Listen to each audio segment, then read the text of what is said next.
sariwang sariwa ang isda. Isda kayo guys. Ito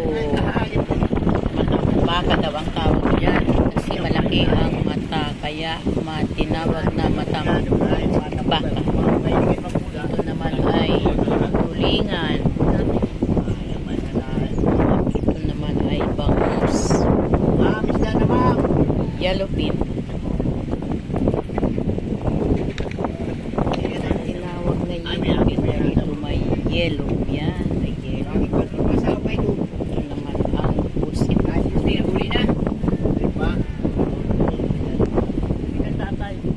Ito masarap na sabawan, talakitok.